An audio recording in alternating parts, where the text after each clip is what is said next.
మెన్షన్లో మొన్న నేను కాకతీయ యూనివర్సిటీకి పోయినటువంటి సందర్భంలో కాకతీయ యూనివర్సిటీలో ఉన్నటువంటి సిబ్బందిని విద్యార్థులను అందరినీ కూడా ఆ ఆడిటోరియంలో కూర్చోబెట్టి వారి సమస్యలు ఏంటి అనేది నేను పోయి అడిగితే సార్ కాకతీయ యూనివర్సిటీలో contract part time out sourcing అనేటువంటి రకరకాల టీచింగ్ నాన్ టీచింగ్ స్టాఫ్ ఉన్నారు సార్. వాళ్ళ సమస్యలు మాత్రం ఇప్పటి వరకు ఏ ఒక్కటి కూడా గట్టెక్కిన పరిస్థితి లేదు సార్. అక్కడ అవుట్ సోర్సింగ్ వాళ్ళు పార్ట్ టైం వాళ్ళు కనీసం కాంట్రాక్ట్లో కన్నా మమ్మల్ని తీసుకోండి అని చెప్తా ఉన్నారు సార్.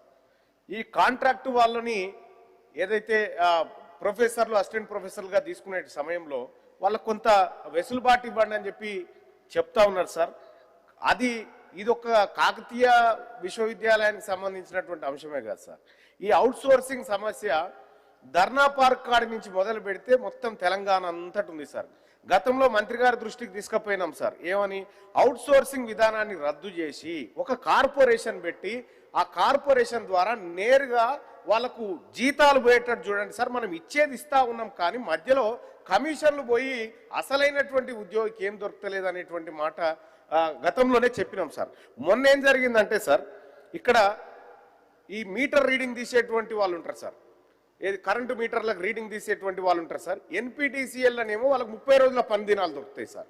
ఎస్పీటీసీఎల్లోనేమో 30 రోజులు ఉండదు సార్ పని. వాళ్ళు కొద్ది రోజులు మీటర్ రీడింగ్ తీయాలి సార్, మిగతా రోజులు పస్తులు ఉండాలి. ఆ పరిస్థితి ఉంది సార్. ఈ మీటర్ రీడింగ్ కార్మికులకు సంబంధించి ఎన్పిటిఎస్సిఎల్లో ఏదైతే విధానాన్ని కొనసాగిస్తా ఉన్నారో ఎస్పీటీసీఎల్లో కూడా సేమ్ అదే విధానంతో వాళ్ళకు పూర్తి స్థాయి పని కల్పిస్తే వాళ్ళ కుటుంబాలు బతుకుతాయి సార్. మీటర్ రీడింగ్ కార్మికుడు సమస్య మామూలుగా ఉండదు సార్. మిట్ట మధ్యాహ్నం మీటర్ రీడింగ్ దిద్దామని గేట్ వేసి ఉంటే గేట్ ఎక్కుతాడు సార్. గేట్ ఎక్కగానే వాడు దొంగ ఊరుకొచ్చి కొడతాడు సార్. వాళ్ళని వారు రకరకాల ఇబ్బందులు ఎదురవుతూ ఉంటాయి సార్.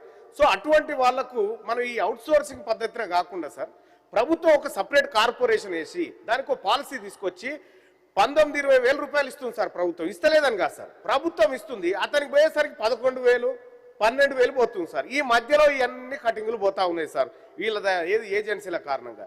ఈ ఏజెన్సీ విధానాన్ని ఎత్తేయండి సార్. ఏజెన్సీ విధానాన్ని ఎత్తేసి నేరుగా కార్పొరేషన్ ద్వారా వాళ్ళకి ఇవ్వండి.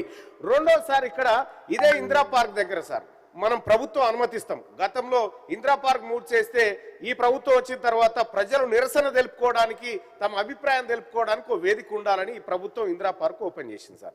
ఇందిరా పార్క్ ఓపెన్ చేసే వరకు బాగానే ఉంది సార్. ఇందిరా పార్క్ కాడ రోజు 20 సంఘాలు లేకపోతే ప్రజలు గుంపులో వచ్చి అక్కడ ధర్నాలు చేస్తూ ఉంటారు సార్.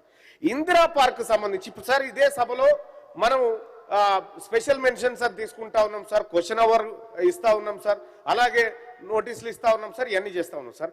ఇందిరా పార్క్ అనేటువంటి ఒక మెన్షన్ కూడా పెడితే సార్ అక్కడికి వచ్చేటువంటి సమస్యలన్నిటిపైన ప్రస్తావన చేసుకునేటువంటి అవకాశం ఉంటుంది సార్.